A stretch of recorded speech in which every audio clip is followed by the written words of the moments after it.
Ladies and gentlemen, we are bike.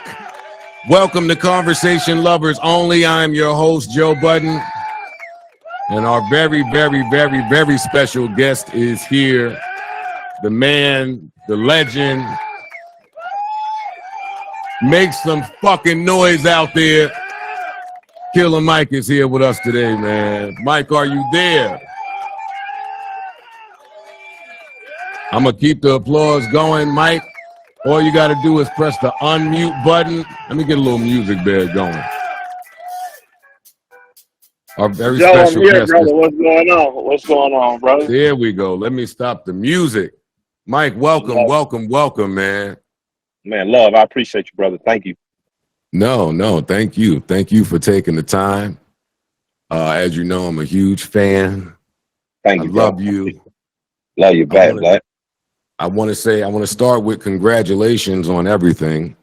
Thank you. My first question is, can you tell me something that's terrible about yourself?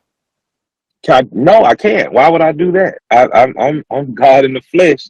I'm not gonna tell you nothing terrible about me. Now, if you ask my baby mamas, they might have a different opinion, but I don't have anything terrible to say about me. I always wanted to ask you that. I ain't got all my shit together, but I try, you know.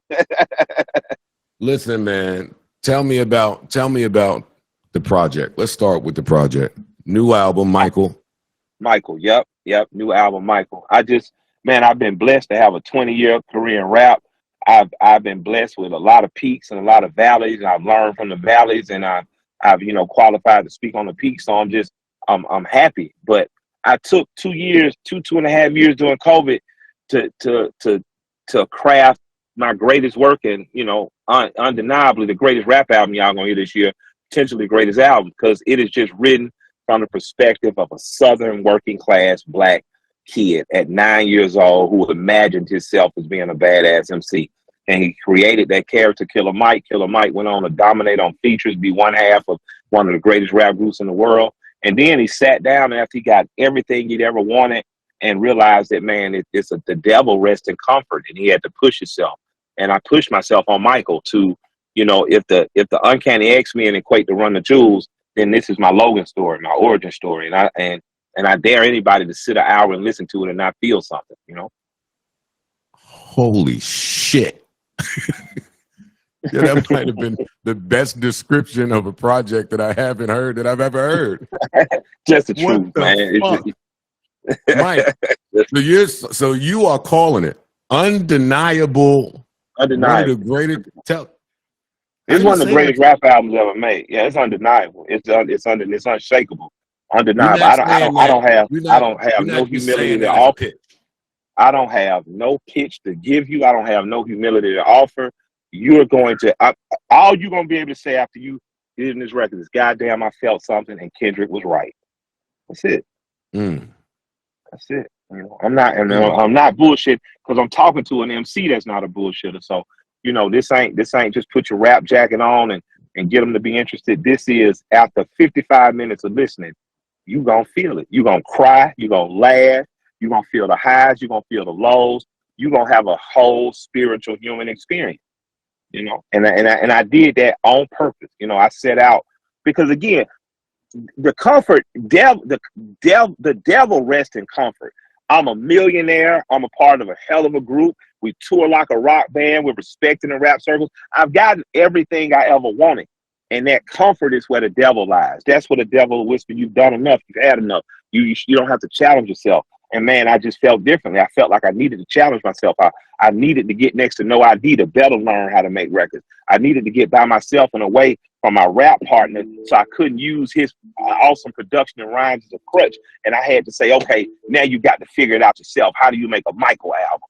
And, man, I stepped up to the challenge. I met the challenge head on, and I come out the other side of it proud of myself, knowing the hip-hop going to be damn happy when they hear it at 12 midnight tonight. Was there an event or a conversation with someone that took place that kind of helped get you out of that place of comfort that you speak about? Man, my man, Cuz Lightyear, artist on Master Appeal Records, man, one of my best friends for over 15 years. Cuz said we were going in just doing a villains mixtape, dropping some just nasty bars for the sake of bars, man. And at some point we'd heard all these old records I had been just kind of playing with freestyle. He said, "Cuz it's really time for you to make your solo record, man." And I had caught COVID early on, and then I thought I was gonna die before they hadn't given a name. And I said, "Man, if I would have died, I would have never gotten a chance to tell my full story." And when Cuz said, Cuz said, "I'm gonna put my career on hold," he said, "I'm gonna pause what I'm doing, Cuz I'm not even trying to be on the album. I just want to A&R it with you." And man, when your friends sacrifice for you, when somebody lay their life down for you, then it's your responsibility to step up and do your very best. So with that said, we embarked on a 2.5-year process of making a record, getting with Dion, having him executive produce, relearning how to make records, how to take a mixtape record and take it all the way to what it's supposed to be. I did it. I did the damn thing, and I'm glad I went on the journey, because just like Jesus in the Bible, man, sometimes your homeboys be asleep. You got to go in the desert by yourself. You fast and pray. And I've had a lot of hours of doing that in terms of this, man. It mattered to me that I did this before I got out of here. That's powerful. No ID is one of my favorite minds and just people in hip hop. Yeah, mine too. I think he's a one of one. Absolutely. He is truly a Jedi master. I thought I was going to him to learn the secret to how to make, the classic or the perfect. And there is no secret except digging in yourself deeper, requiring more of yourself, exhausting every chance, every idea before you say it's done. The secret is in following your own instinct and believing in what drives you. I had to get back in tune with the 9-year-old kid. I had to get back in touch with the 26-year-old hungry MC. I had to understand that my greatest asset was the fact that even though my story's been told, there's more story to tell, and I can lean on that. And brother, it's Dion's just a genius. I don't even know no other way to say it, because his genius doesn't rest in him. His genius rests in helping you see the genius in yourself. And others. Yeah. Yeah. Yeah, but that's when I saw the credits on the joint, and I see No ID, and I see 3 Stacks, who we just saw in Japan with a flu. Yeah. Shout out to Stacks. Before we ever get to, and all the names there, I love your artwork. I love how that was presented. I love that it was highlighted that way. And before I even heard what you was doing sonically, I said, "Damn, yo, Mike, all of these years, Mike can get in touch with the untouchable." Like, I start there. I don't know if the fans pay that any mind, but I'm like, I've been the guy and that's spoken to people trying to get a hold of No ID, and you can't find them. Trying to get a hold of Future, trying to get a hold of. Can you tell me about the work that goes into that before any booth work, like just in healthy relationships and being able to put these people together? More than anything, man, I just tell people, man, develop healthy relationships that don't require you to want. You know what I'm saying? Be prepared to give. I remember I first met you in the Atlanta airport. You were sick as a dog promoting your record. And I just stopped to tell you, "Hey, man, like, I rock with you, bro." You know what I mean? I didn't know if anybody in Atlanta was, but you were kind, you were polite, you kept it moving.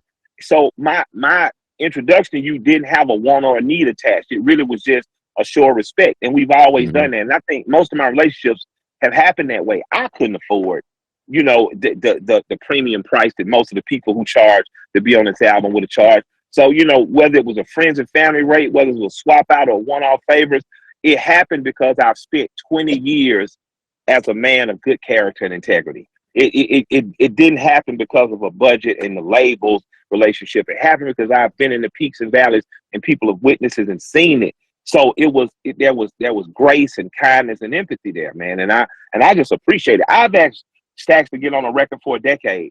It wasn't until I stopped asking and I just simply played what I was doing, and he saw the work I had put forth, and he said, "All right, I'm gonna send you something," and he sent it, and here we go. So for me, man, it's about knowing that I'm in this desert alone. All I can depend on is me, and God gonna send people your way. Like, you look at one of my favorite records is me, Spitter, and 2 Chainz on there. Those are my real partners. Like, even though me and Spitter have been friends over a decade at this point, we ain't done a lot of music together, but it finally came time. And then Cash Page pop up out of nowhere and jump on it. And she make me cool to my 16-year-old daughter and give a hell of a hook. Like, all that matters because Cash could have looked at me just like an old Unc rapper trying to diminish her, but she was like, man, Unc got son, so let me show love to big bro. And she brought flavor. So for me, man, just be a person of good character. And as I say that, I'm driving by a KRS-One mule right now. Like, that's what I wanted to be as a kid. I wanted to have KRS-One character where it was infallible. And it seems that all these years of building my character, it's paid off in the kindness and reciprocity shown by people like Six Black, man, CeeLo Green, Rico Wade narrates the album. Ty Dolla, I asked him to do one. He jumped on two. I'm blessed, man. I don't even know what else to say. I'm blessed. Oh, you make it sound so fun, Mike. You do. You sound like you had a blast recording this project. I did, man. I did. Listen, I spent $500,000 without asking my wife permission. Of my own money. I didn't. Of your own shit. I was going to ask you: are you, when you started talking budgets, are you spending your own shit, or is there a budget? Yeah. No, it was closer to $600,000. The blessing that Run the Jewels has given me, besides being a part of one half, arguably one of the greatest rap groups in the world, is it gave me the financial freedom to pursue the things I really wanted to pursue, whether that was business and things of that nature. But when it came time to record an album, I didn't want to sit around and wait on folks to see the validity. I just started shelling out the money at about $250,000. My wife's like, "Hey, nigga, what you doing?" And I'm like, "Nigga, I'm building the ark." I said, it's like Noah. Yeah. I said, God told him to build a boat. I said, you imagine what his wife said when he went home and said, God told me to build a boat. I had a God told me to build a boat moment. My wife's a businesswoman, so she thought I was fucking insane. but now that she sees the boat, she understands we going on a cruise. Damn. I'm blown away. Because what you're saying, right? Like everything that you're saying, I think every rapper has that, or at least I've had that thought recently of, damn, man, have I produced that album that best represents where I stand today and what I've learned over this 20-year period? And you sound like you had a blast. It sounds like you've created that with your friends. You spent your own money. Yeah. God. Yeah. It's, hey man, it's a blessing. I didn't understand my grandmother's marriage to the concept of God and the church for so long. But as I've grown older and God has just manifested in so many ways in my life, I get it now. I can't afford to be sad, man. I'm too blessed. I woke up this morning, my arms and my legs work. I can see straight.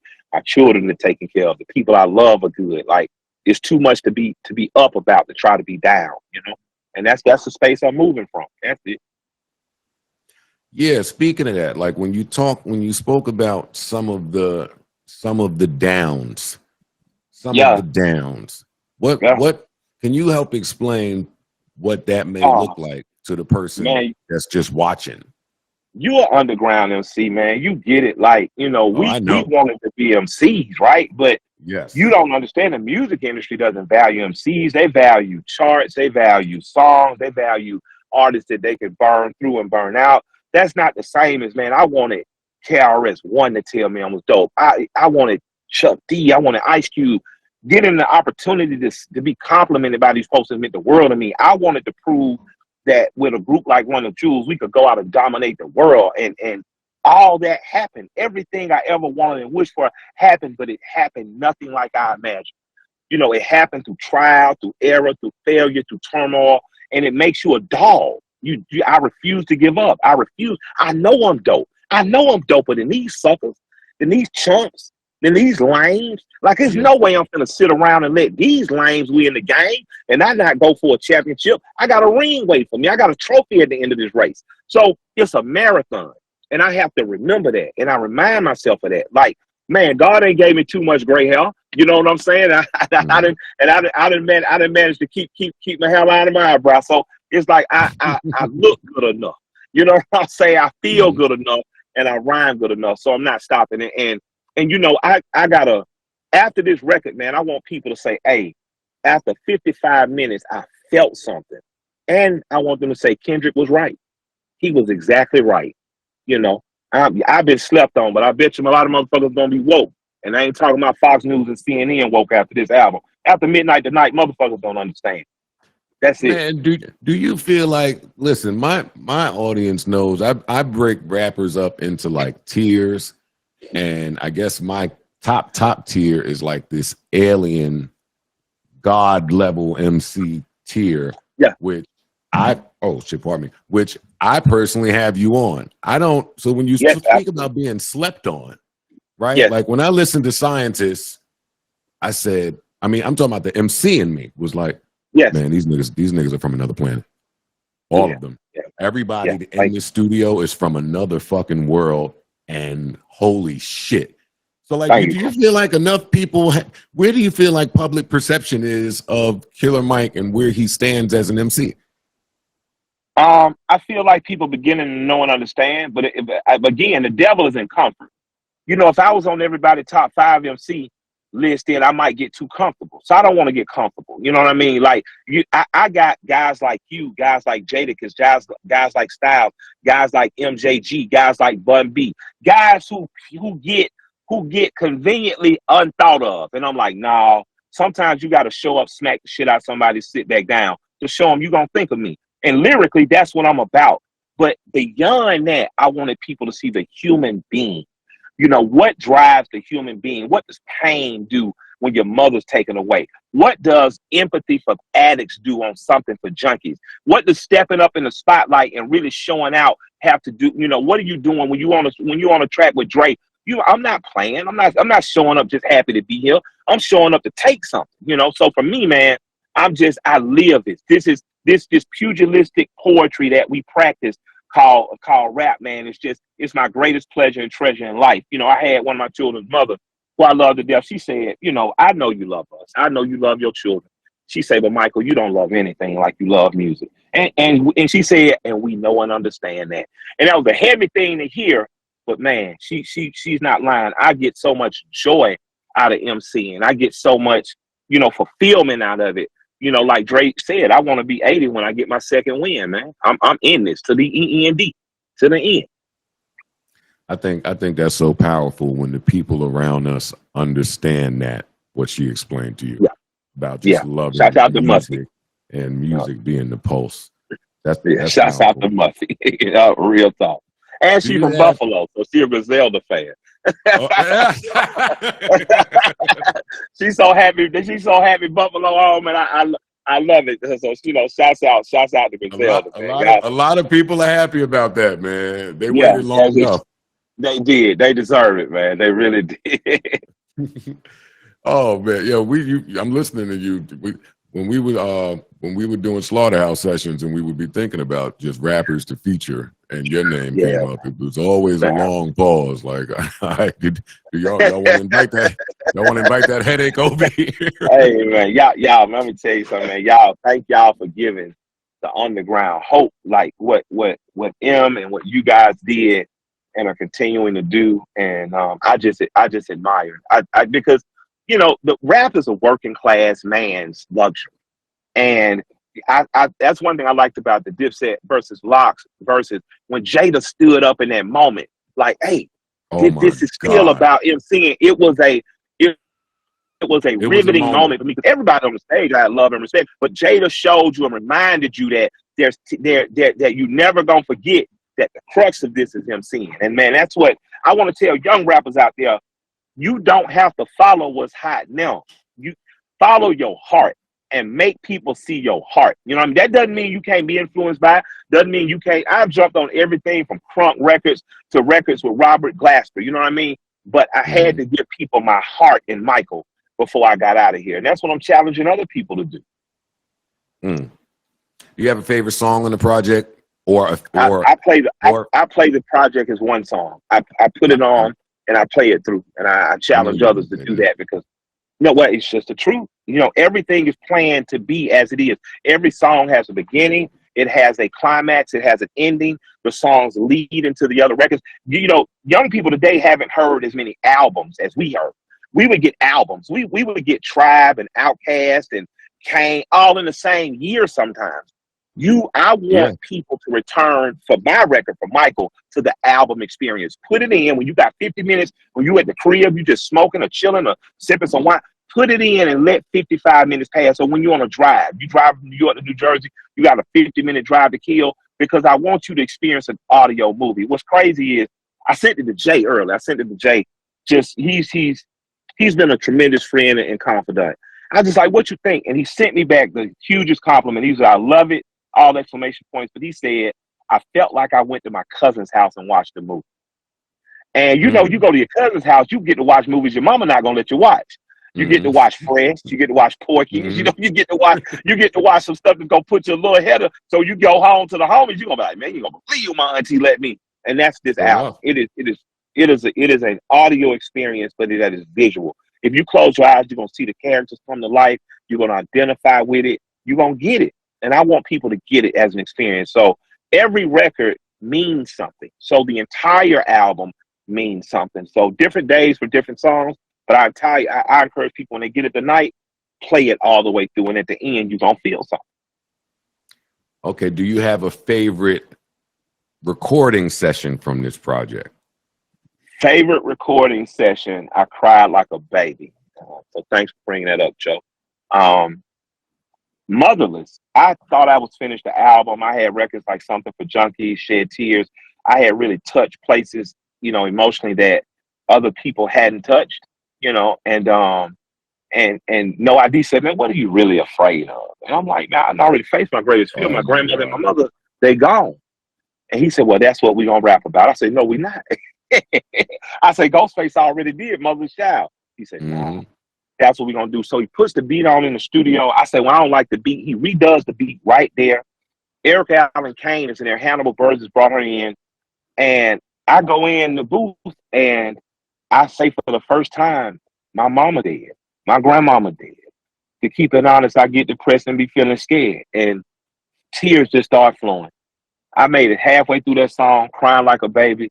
Aaron Allen Kane puts God bless vocals on it. And afterwards, I'm just laughing and crying at what my mama would say. And she say, you know, nigga, what you crying for? I raised a man. You gonna be good without me. And that is one of my favorite sessions because I had to confront my fear. I had to overcome it in the moment, and I came out the other side a better Michael. That's ill how somebody in the studio could just trigger some therapist shit, and then you go in the booth and just spill it all out for millions of people to hear. Some shit you never said. Real shit, man. You know, I laugh with my therapist about it. Like, God damn, for money I pay you an hour, shit, I could just lock up in the studio. But I got a great black woman therapist, thank God for. But man, it's as an artist, man, that's what we're supposed to do. We're supposed to lay it all out because there are people who can't. Like I'm blessed. I sit on the board of the High Museum of Art in Atlanta. It's a pretty important thing, pretty cool thing for a rapper, but it's pretty, you know, bourgeoisie-esque. But I get to be in these rooms to see people discuss art and understand that there's a people who can never identify with what it is to be a working class black man if not for my art. You know, for my fans that are going to hear this that may not be culturally like me, you are getting an opportunity to be a voyeur in the life of a 9-year-old black boy who did not grow up under the proxy of racism in the same way. I didn't grow up a minority. My community was started by black people, for black people, had everything from working class black people to affluent black people. The schools I went to were named for black people. The college was Morehouse College. I didn't have 3 white teachers my whole life, never felt incompetent, always felt confident and competent, was told if I could educate myself and work hard, that more would come. That proved true. So I don't have the typical feel sorry for me or woe is me. What I have is you have no excuse to fail, even though life ain't fair. What I have is if you want to be an MC, my mother, I literally remember being 10, telling my mom I want to be a rapper, and her smoking a joint, blowing it out, said, well, fuck it. That's what we doing then. You know, she didn't know, you know, but what she knew is her child was confident, and if she fed that confidence, he'd figure it out. And I did. You know, and I'm very proud of Denise for, you know, being a fan of Curtis Blow, Houdini, all that early stuff, and having the confidence that her son could do it, you know? Oh man, I mean, a fucking round of applause, but this guy is great. This guy is. I was looking so forward to this talk, man, because I knew you was gonna come over here and talk this talk. I appreciate you, man. Give me your thoughts on. Well, actually, before I do that, because you mentioned verses earlier, I want to know: did you watch Jeezy versus Gucci? I watched it. I watched it. Yeah, I watched it. I thought it was a very mature thing for them to do to finally, after all those years, bury it. And that was, I salute both of those men for their personal growth, man. It was a beautiful thing to see. I encourage more black men to do the same. You know what I mean? There ain't no sense in being old carrying that burden, man. Put that down and pick up your crown. Give me your thoughts on. Give me what's the temperature in Atlanta on with hip hop in Atlanta right now. You know the beautiful thing about Atlanta, Joe, is it consumes itself every 2 to 3 years. It burns itself up and it blossoms into something new. It went from crunk to the rock star movement to the lean and pop movement. I think the temperature in Atlanta is finally Atlanta loves itself as itself. There's a sense of nostalgia there. Jermaine Dupri is finally getting the accreditation and the respect he deserves. You looking at young guys like Jid, like Nudie, that are absolutely going crazy from the most lyrical of the lyrical to the streetest of the street. Atlanta's a place that's ever evolving. What I'd like to see in Atlanta is more of what we have in terms of QC. QC was a label that built itself out, and I'd like to see us do that. I'd like to see more labels pop up. I'd like to see more coaches and P's, because when we control directly what's coming out of Atlanta, it's just a lot better. And it isn't an imitation of whatever people think is hot. It's pure to us. So I love the fact that my city. What's funny is our logo is a phoenix, the bird that burns itself up and emerges out of the ashes. I just want us to keep doing that. Keep killing yourself every 2-3 years in terms of burning through a style and creating a new style, because that's truly how you live forever. Yeah, no, I couldn't agree more. Because of that, that's what Outkast magic was. Them. You never knew what an Outkast album was gonna sound like. You were looking forward to just hearing. Yeah. You know what I mean? And I like, again, like I say, man, Kenny Mason. Oh man, Kenny Mason, just this kid can do anything from Nirvana to the nastiest bars. Nudie has I'm not taken. Familiar with him, Kenny Mason. So yeah, Kenny Mason. Look up Kenny. You're gonna love him. But okay. these young kids, they don't have barriers. They've grown up listening to everything from Deftones to Def Leppard to Def Jam, and they're these quirky little hybrids. And that's why I love Yachty. I've known Yachty since he was a kid. His dad was like an OG of mine. His dad was out of the same arts program in the high school as a photographer, Shannon McCullen. And Yachty I've seen Miles grow up to be this amazingly unlimited artist. It's a beautiful thing for me to see. His last album is incredible. It is, absolutely. Do you guys, though, because of all of the runs in different eras and just growth and development that y'all have had over the years, do you think that you guys or this younger crop still has that Atlanta chip on their shoulder, the Andre three stacks, Atlanta has something to say chip? Yeah, absolutely you do. Absolutely you do. It's vital and it's important. Yeah, we from the South period, Atlanta, but the South period always is going to feel like we have something to say. I mean, CNN has left Atlanta now, so we don't even have a press to point. When you just think of New York or Los Angeles, you can go from the studio to getting press the next day. So your presence a lot of times seems bigger, larger. The Braves had to work to be America's team. The Yankees are the Yankees, baby. They've been the most winningest team. The Braves had to work and prove it in the 90s. We had one of the greatest home run hitters in the 80s in Dale Murphy, and some people will not even know his name. But I bet Smokes Glavine, Maddox, because they stepped on that mound. And boys, though. Yeah, and that's my thing. Like I think that Atlanta should keep that chip. Don't lose it. Don't ever stop feeling like the underdog, and you'll keep working like a dog. And that's really what it's about. Look at Big Boy. Big Boy could rest on his laurels at any given time. And Big Boy never comes off the road. He's always popping up somewhere on a new verse, on a new song. And I really use him as an example for me to put one foot in front of the other every day. Don't give up. Do not let comfort, the devil of comfort, stop you from being greater than you could be. Ludacris goes off, does movies for 7 years, pops back up, drops freestyles, and busts the internet wide open. He wants it still, because in his mind, he's never forgotten Chris Lover and how much Chris Lover wanted it, So I think that Atlanta's going to keep that spirit always.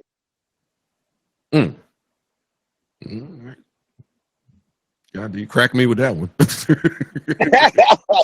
I just never saw a reason for the newer class to have the chip that maybe a young Future had or a young Jeezy had, or just I don't know. A big part of the chip is you just want respect from the OGs, man. Like some people will call it the chips, but there is a want. Like I remember when I saw Lil Baby turn around and he saw Big Boy, and the handshake and the hug showed that it mattered that Big rocked with him to him. You know what I'm saying? It mattered, and that's a beautiful thing, because ain't nothing like earning the respect of those you respect. And I think that it comes from that place, you know. Tell me about, you know what I want to ask you? This is what I want to ask you. What's up? As much of a positive influence as you are, right? You never took Killer off of your name. No, I couldn't. I tried to go to Mike Bigger route. You know, they let my wife keep her name, Shay Bigger. But they told me, Big Dog, we don't want Mike Bigger, dog. You can just use that in a rap every now, but we want you to be Killer Mike. I remember being in Columbia Records, and most of the black people who were working there were trying to figure out how to get me to change my name and tell me it wouldn't work.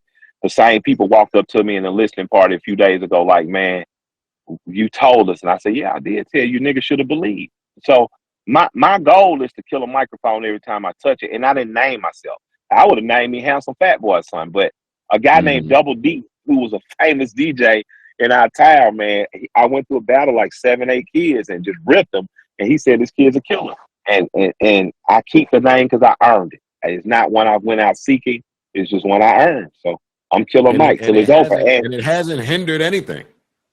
No, it hasn't. It hasn't. I mean, Bernie Sanders, the Atlanta Hawks, Nike. Yeah. So, yeah, you know what I mean? So, and I'm a big black dude. So, you know, it's interesting. But like I say, man, I didn't plan this shit, man. I couldn't have wrote this story. This was God's plan, you know, to take from my man DJ Khaled.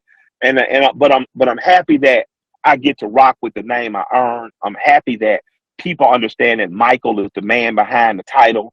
And I'm happy that that on that night I earned my name, I defeated my rivals. That's it. That's what this shit is about. I'm an MC, man.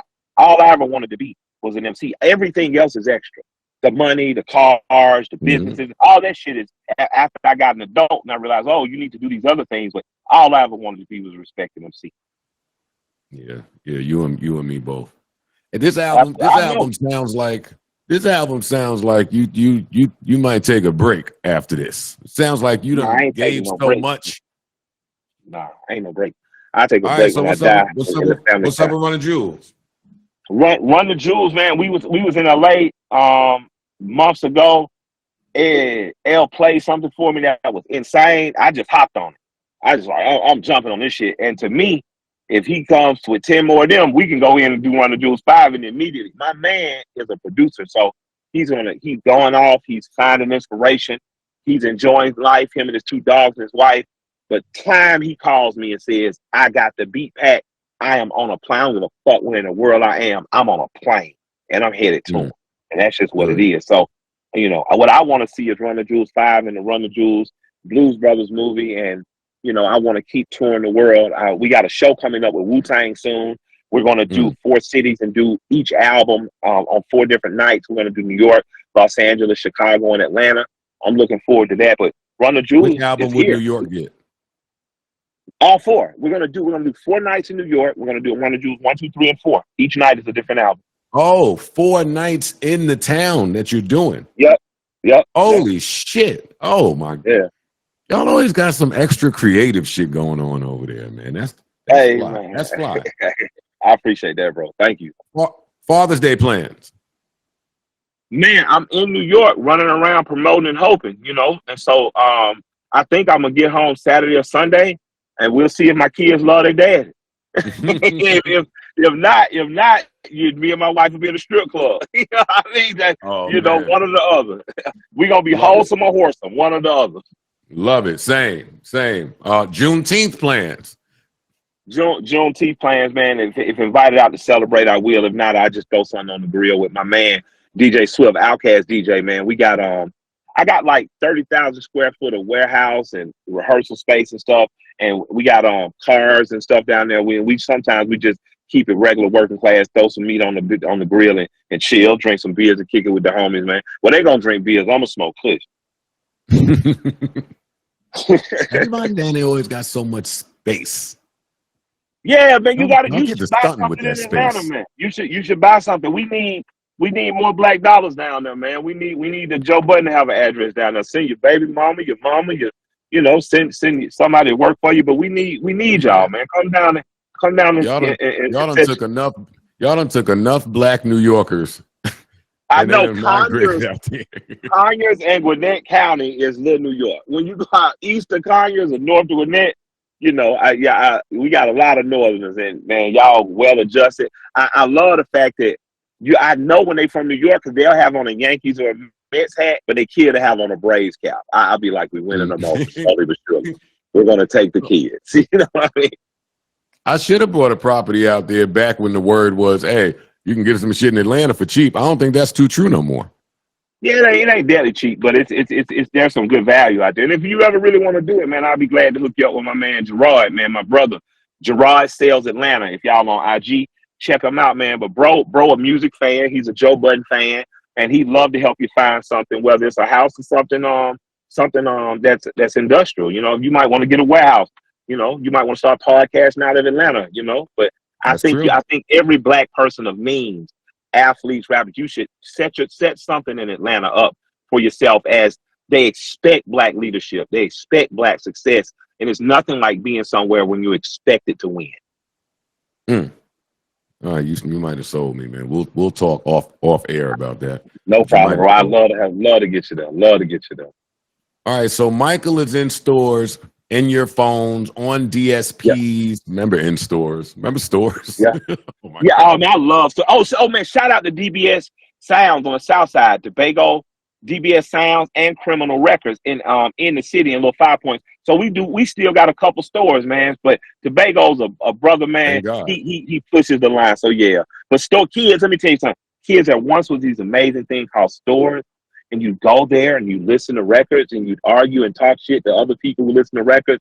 And it was a great social center. So I encourage you to get the fuck out of your room, arguing on Clubhouse, and argue in the streets with one another in front of a storefront. It's much fun. It's much more fun.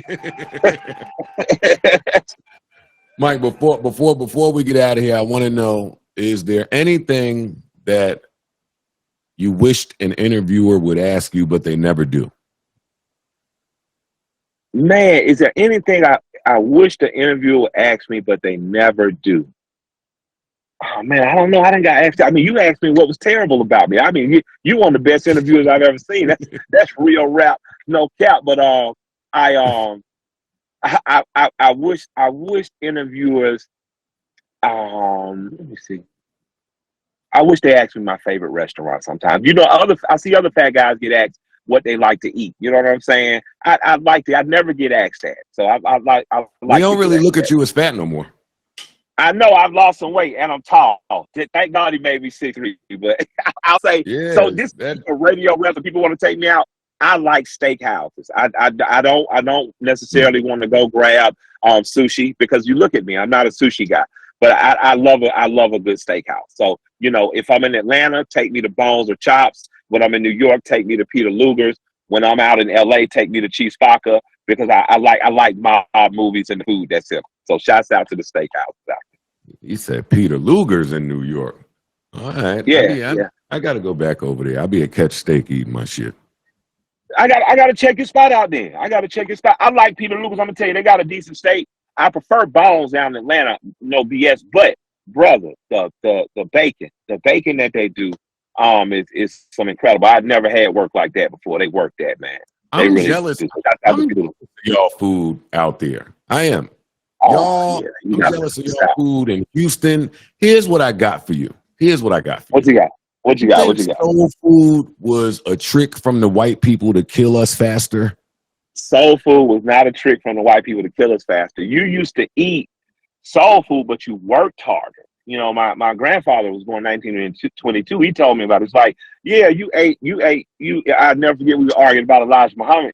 I was like, Granddaddy, I spent 12 years as a Muslim. I was like, Grandfather, you almost done with a lot of hurt. He said, hey, man, let me tell you something, man. Everybody need that hog, man. That man from Sandersville, Georgia. If it wasn't for the hog, we wouldn't have him. And I laughed, but when you think about it, the food that was considered scraps of bad for you, it was the food that the working man was using, and they body burnt it off. Now you can't just eat bacon and kick it. You got to get your butt out and move around too. But yeah, man, I don't think it was designed to kill us. I just think we used what we had, because when you look at our food, better then, no matter what, health or not. My grandparents grew food and they caught their own food. My grandfather fished, hunted. My grandmother grew a garden. My sister gardens today.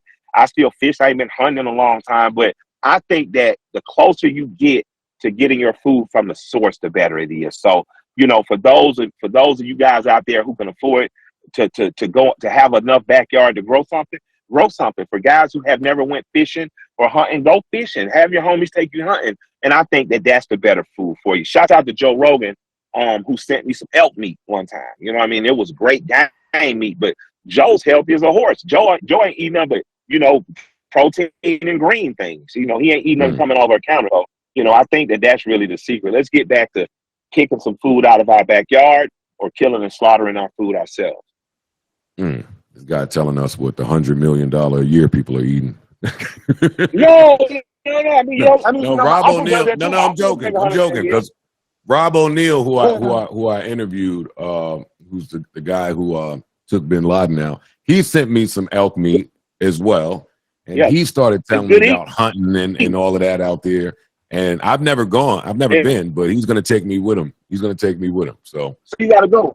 My wife won't let me go with my white friends. I'm going to go with our white friends. So I'm going to put you down on that. You know what I mean? Like, I'm that way she'll say, she won't just let me go with the white homie. She's like, nah, nigga, we going to make sure you make it back. So I figure if I get 8 of the brothers with me, we'll be great. Oh, well, I'll be definitely down. Definitely down with that. Mike, I want to thank you. Thank you. Wait, go ahead. No, I said thank you, Joe. As an MC, you already know the tremendous amount of respect I have for you, but I just got to say, as a man, even if you don't agree with on everything, the fact that you have the integrity to stand on the principles you stand on is a very good thing to see in these days and times, Joe. So I appreciate you, great. Mike, I'm humbled and honored with that coming from you. You already know, nothing but love and respect. I can't wait to really dive into this album with a lit candle, with the lights out, getting in my vibe. Yeah, I can't. Yes, sir. I can't wait. Congrats on everything. I'll see you tomorrow, right? I'm seeing you tomorrow. I see you tomorrow, brother. I see you tomorrow. Happy as can be. That's right. Ladies and gentlemen, Killer Mike, round of applause. Turn this up. Took some time out of his busy day to talk to us. I can't wait to hear this project. I cannot wait to hear this project. And they did send me the project. I have the project early in my phone. But number one, I work a lot. Number two, don't take away from my experience as a fan of Killer Mike. Don't send me some shit early when I got to go in the Dropbox. And nah, I want to go buy it. I want to go in the store. I want to see the artwork. I want to digest it at my pace, listen to it at my pace. But God damn, the way that he explained that project was better than probably I've ever heard from any artist. I'm super excited to listen to this. And a lot of you fans don't know, but No ID is one of the best in the world.